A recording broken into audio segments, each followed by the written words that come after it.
akan bahas tentang cara merubah hidup. Kesannya lumayan ribet ya, cara merubah hidup gitu. Biasanya gue bahas tentang uang, tapi kali ini gue akan bahas sedikit berbeda. Dalam kita mau merubah hidup, ini biasanya ada dua kata yang selalu dilontarkan baik kita sendiri, teman-teman kita, maupun orang tua kita yang menurut gue berbahaya kalau disalahartikan. Dua kata ini adalah kata puas dan kata bersyukur. Ini mungkin kelihatan sepele ya, tapi ini video yang gue buat berdasarkan perbincangan gue dengan teman-teman gue dari berbagai kalangan, dari yang paling bawah sampai yang paling atas. Setelah gue amati, dua kata ini merupakan hal yang fatal ya, hal yang krusial dalam menentukan bahwa apakah orang itu bisa merubah hidupnya atau tidak. Mungkin kalian bingung, tapi gue akan jelaskan di sini. Banyak orang yang akhirnya itu walaupun misalnya dia punya api nih dalam dirinya, dia punya ambisi, dia udah dulu dia pernah mikir bahwa gue mau jadi seseorang yang berbeda dibanding orang lain. Tapi apinya itu akhirnya padam karena dia terpaksa untuk puas. Karena orang di sekitarnya justru menarik dia mundur dengan kata-kata bersyukur. Orang tuanya bilang dia harus bersyukur, teman-temannya bilang dia harus bersyukur. Dan akhirnya dia melakukan yang namanya puas. Padahal dua kata ini punya arti yang sangat jauh berbeda. Orang yang bersyukur belum tentu dia sudah puas. Dan orang yang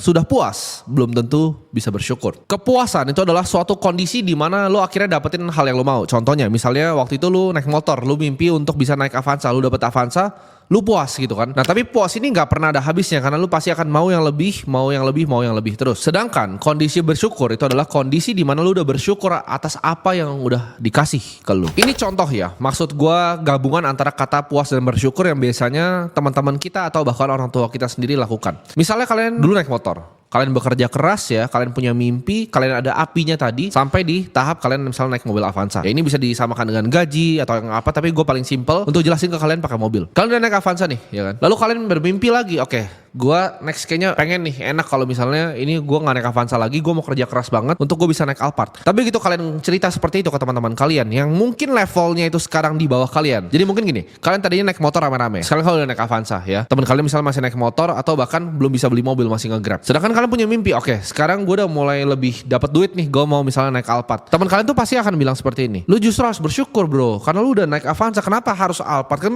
yang penting sama mobilitas gitu kan. Lu dipaksa untuk bersyukur sama teman-teman lu sendiri, yang mereka itu sebenarnya naik motor. Mereka kan keluarin kata-kata seperti, bersyukur lu sekarang udah gak kepanasan lagi kan, udah gak naik motor, lu udah naik mobil enak kan, dan naik Avanza. Disuruh bersyukur, dan akhirnya lu di tahap puas, karena lu pikir juga, iya juga ya, gue harus bersyukur bahwa gue udah naik mobil Avanza. Dan mimpi Alphard lu yang dulu itu dikubur dalam-dalam. Ini adalah senjata orang yang di belakang kalian. Nah kalian harus hati-hati. Gue ngerti orang tua mau selalu yang terbaik untuk kita, tapi kadang apa yang terbaik untuk mereka itu bukan yang terbaik untuk kita. Dan ini adalah senjata orang-orang di sekitar kalian untuk justru narik kalian ke belakang dengan kata-kata bersyukur ini. Gue bukan bilang di sini bahwa oh kita harus serakah terus dan gak pernah bersyukur. Enggak. Gue itu bisa bersyukur. Ya waktu gue pertama kali dapat klien agency, gue masih naik motor hujan-hujanan, yaitu dapat 7 juta sebulan. Gue sangat bersyukur dan gue seneng. Gue bisa makan bakso aci di pinggir jalan. Gue seneng. Ya tapi apakah gue puas? Tidak. Ya. Ketika gue lihat orang naik mobil, gue bilang oke, gue bisa nih beli mobil sendiri. Gue pengen untuk gak bisa hujan-hujanan gitu. Gue pernah sekali sampai sakit, gue naik motor hujan-hujanan, gila gue keciprat gitu kan. Karena waktu itu gue mesti ketemu klien gue. Nah itu hal yang gue gak mau lakuin lagi di hidup gue. Dan dari situ walaupun gue bersyukur atas kondisinya, at least gue masih bisa makan, gue bisa dapat uang, ada orang-orang lain yang gak dapat uang. Gue bersyukur tapi gue gak pernah puas. Nah ini berlaku juga sama di gaji. Misalnya contoh kalian punya gaji 7 juta gitu kan, di atas UMR sedikit. Lalu kalian cerita ke teman-teman kalian yang bilang, lu bersyukur dong gaji lu 7 juta, orang ada yang gajinya 2 juta aja bisa makan. Nah itu kan gak bener gitu. Bersyukur itu jangan dijadiin tameng ya. Apalagi kata-kata yang satu lagi yaitu sederhana. Nah orang banyak campur-campurin lagi nih antara tadi bersyukur dengan puas dan juga kata-kata sederhana ini. Orang banyak bilang, oh gue tuh sederhana gitu kan. Gue sederhana makanya gue naik misalnya mobil Avanza. Tapi kalau lu emang beneran mampu, kenapa lu gak beli aja gitu? Kalau misalnya setiap kali gue paling gatel kalau gue tuh dengar misalnya orang ngomong gini di sosial media. Oh gue tuh sebenarnya mampu tapi gue cuma beli aja Avanza. Kalau duit lu 200 miliar terus lu beli McLaren 9 miliar emang ada artinya buat lu? Itu kan sama kayak lu punya duit 5 miliar beli Avanza kan? Berarti kalau lu memang belum punya mobilnya, lu yang memang kagak mampu gitu. Bukan lu bilang, oh duitnya ada tapi gak dipakai untuk beli mobil. Itu artinya duitnya belum ada. Ya kalau cuma duit lu 10 miliar lu bilang mau beli McLaren ya kagak mampu harga 9 miliar. Tapi kalau duit lu 200 miliar, lu beli itu 9 miliar ya gak masalah gitu. Nah kata-kata seperti ini yang bilang, oh gue sederhana, gue gini aja cukup, itu yang justru pelan-pelan itu bikin api lu yang tadinya misalnya lu di SMA, lu di kuliah itu ada apinya pengen jadi seseorang. Itu yang bikin orang akhirnya jadi manusia gak berguna, cuma jadi pengangguran di depan teras, ngerokok, baca koran, terus udah hidupnya begitu-begitu aja. Karena tadi dia bilang oke, gue udah puas, Gue bersyukur, gue udah puas, dan gue tuh orangnya sederhana. Kalian mencap itu di diri kalian sendiri terus, dan dunia itu gak pernah akan kasih apa yang kalian beneran mau ke diri kalian. Karena kalian sendiri yang cap, oke, gue tuh udah sederhana, gue begini gitu. Udah taraf hidup gue di sini, dan api itu akan mati. Dan ketika api itu mati, udah gak bisa nyala lagi. Jadi buat kalian yang apinya justru udah mau mati karena teman-teman kalian, ini gue pengen nyalain lagi di sini. Kalau lu bilang lu mau merubah hidup lu, tapi kerjaan lu tuh cuma taruh pantat lu itu di kasur lu, ya. Lu adalah orang idiot. Karena gak ada perubahan yang lu pernah mau lakukan di hidup lu.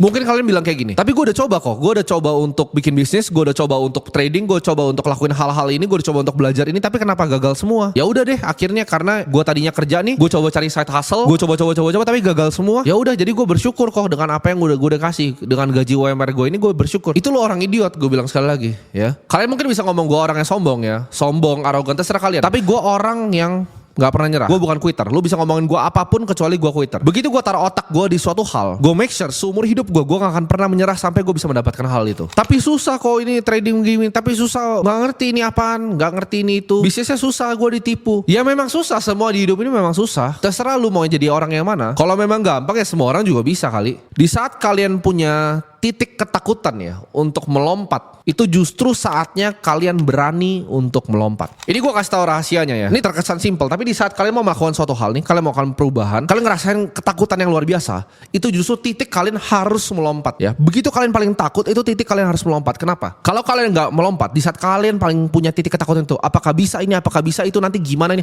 lompat aja. Karena fortune favors the bold. Kalian bilang orang ini hoki. Hoki itu datang ke orang yang berani. Kalau kalian nggak melompat di saat kalian di titik ketakutan tadi, hidup kalian akan begitu-begitu aja seumur hidup kalian. Kalian akan jalan di tempat yang sama, gak pernah berubah, dan kalian akan sedih seumur hidup kalian. Akan jadi manusia sampah yang gak ada gunanya. Hal yang selalu mencegah orang untuk melakukan apa yang mereka sebenarnya pengen lakukan. Mereka udah tahu nih, oke, gue mau merubah hidup gue. Tapi hal tersebut itu adalah ketakutan, dan ini wajar. Semua orang mengalami ketakutan yang sama. Gue juga takut. Kalian mungkin takut, apakah gue kurang pintar kah? Apakah gue bisa kah? Apakah gue kurang kaya di hidup gue? Ini adalah ketakutan yang selalu ada dalam hati manusia, dan ini wajar karena ini adalah naluri dasar manusia untuk menjadi orang yang takut. Rahasia simple, ya udah, telan aja dan lompat gitu.